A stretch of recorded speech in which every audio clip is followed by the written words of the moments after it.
A unidade entre os cristãos não é apenas um ideal, é o coração do testemunho da Igreja no mundo. Jesus orou por isso antes de sua crucificação. Para que todos sejam um, assim como tu, ó Pai, estás em mim, e eu em ti, para que também eles estejam em nós, a fim de que o mundo creia que tu me enviaste. João 17, 21. No entanto, ao longo da história, vemos a Igreja repetidamente fragmentada. Estas divisões raramente acontecem de repente, elas são como rachaduras que começam pequenas e se expandem com o tempo, enfraquecendo toda a estrutura. As divisões na Igreja não apenas enfraquecem nosso testemunho, mas também desagradam profundamente a Deus. Paulo as lista entre as obras da carne em Gálatas 5, ao lado de pecados como imoralidade e idolatria. É assim que Deus vê a divisão. Vamos avaliar 7 atitudes que causam divisão na Igreja. 7 raízes que, quando permitidas crescer, podem destruir a unidade pela qual Cristo orou. A primeira e talvez mais perigosa raiz de divisão são os falsos ensinamentos. Paulo advertiu em Romanos 16, versículo 17. Rogo-vos, irmãos, que noteis bem aqueles que provocam divisões e escândalos, em desacordo com a doutrina que aprendestes. Afastai-vos deles. Os falsos ensinamentos geralmente começam sutilmente. Uma pequena distorção aqui, uma ênfase exagerada ali. Paulo alertou os Gálatas sobre como rapidamente eles estavam abandonando o verdadeiro Evangelho. Admira-me que estejais passando tão depressa daquele que vos chamou na graça de Cristo para outro Evangelho. Gálatas 1, versículo 6. O que torna os falsos ensinamentos tão perigosos é que eles frequentemente contêm elementos de verdade. É como veneno em uma comida deliciosa. A parte saborosa faz com que as pessoas engulam o veneno sem perceber.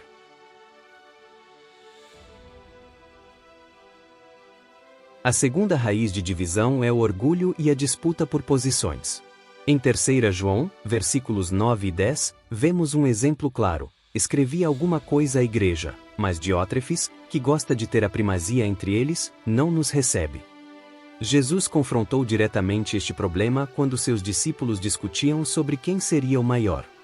Assentando-se, chamou os 12 e disse-lhes: Se alguém quer ser o primeiro, será o último de todos e o servo de todos. Marcos 9, 35. O orgulho é tão perigoso porque se disfarça de zelo. Podemos pensar que estamos defendendo a verdade ou a excelência, quando na verdade estamos apenas alimentando nosso ego e desejo de controle. A terceira raiz é a falta de maturidade espiritual. Paulo confrontou os coríntios. Eu, porém, irmãos, não vos pude falar como a espirituais, e sim como a carnais, como a crianças em Cristo. 1 aos Coríntios 3, versículo 1. A imaturidade espiritual nos leva a focar em preferências pessoais em vez dos propósitos de Deus. Tiago pergunta: De onde vêm as guerras e contendas entre vós? Não vêm das vossas paixões que guerreiam nos vossos membros? Tiago 4, versículo 1. A maturidade espiritual não é sobre conhecimento, mas sobre caráter. Pessoas espiritualmente maduras conseguem discordar sem se tornarem desagradáveis, e priorizar a unidade acima das preferências pessoais. A quarta raiz de divisão é o legalismo, que geralmente é acompanhado da elevação de tradições humanas. Paulo advertiu em Romanos 14, versículo 1. Acolhei ao que é débil na fé, não porém, para discutir opiniões. Quando elevamos nossas tradições e preferências ao nível de mandamentos divinos, criamos divisões desnecessárias. O apóstolo Paulo alertou: Ninguém, pois, vos julgue por causa de comida e bebida, ou dia de festa, ou lua nova, ou sábados. Colossenses 2, versículo 16. O legalismo nos faz sentir superior aos outros cristãos. O legalista mede a sua espiritualidade pelas regras que ele segue, não pelo amor a Deus e ao próximo. A quinta raiz é a idolatria, ou seja, quando elevamos pessoas, coisas, movimentos ou doutrinas acima de Cristo. Paulo repreendeu os coríntios.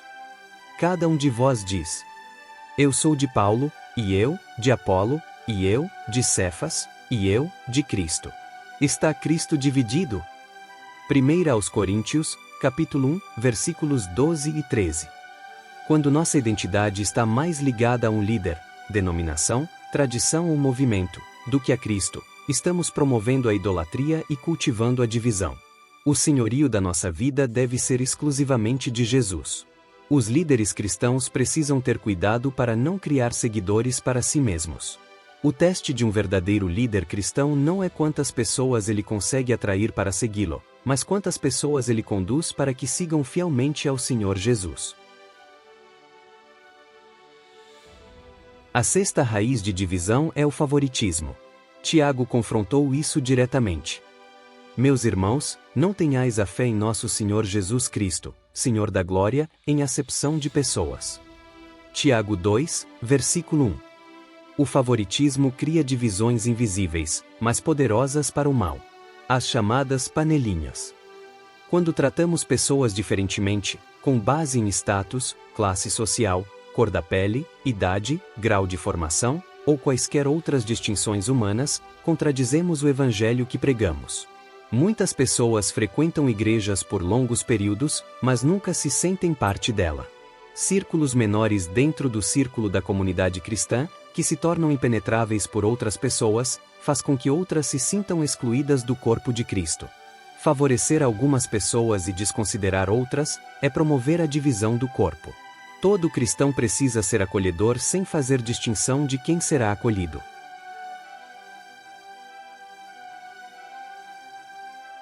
A sétima raiz de divisão, a última deste vídeo, é o pecado não tratado dentro da comunidade da fé. O apóstolo Paulo confrontou a igreja de Corinto. Entre vós a imoralidade, e vocês estão orgulhosos?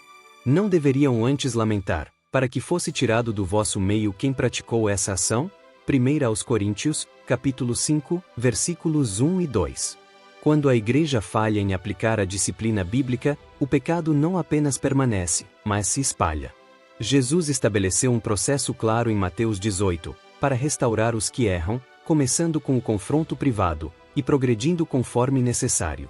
A disciplina bíblica nunca é sobre punição, é sobre restauração. Quando ignoramos o pecado por medo de confronto, não estamos sendo amorosos, estamos sendo covardes, e permitindo que o veneno se espalhe. Estas 7 raízes de divisão, os falsos ensinamentos, o orgulho, a imaturidade, o legalismo, a idolatria, o favoritismo e o pecado não tratado, têm o poder de destruir a unidade pela qual Cristo orou. Mas o reconhecimento é o primeiro passo para a cura. A unidade não significa uniformidade. A verdadeira unidade cristã é como uma orquestra. Diferentes instrumentos tocando diferentes notas, mas criando uma harmonia bela quando seguem o mesmo maestro e a mesma partitura. O apóstolo Paulo, inspirado pelo Espírito de Deus, escreveu aos Filipenses: Nada façais por partidarismo ou vanglória, mas por humildade, considerando cada um os outros superiores a si mesmo. Tende em vós o mesmo sentimento que houve também em Cristo Jesus. A unidade pela qual Jesus orou não é apenas possível, ela é essencial para nosso testemunho. Quando o mundo vê cristãos unidos apesar das diferenças, vê o poder transformador do Evangelho. Como escreveu o salmista, no Salmo 133. Oh, quão bom e quão suave é que os irmãos vivam em união. Certamente há muitas outras atitudes que promovem divisão na igreja. Qual delas você citaria? Deixe sua opinião nos comentários.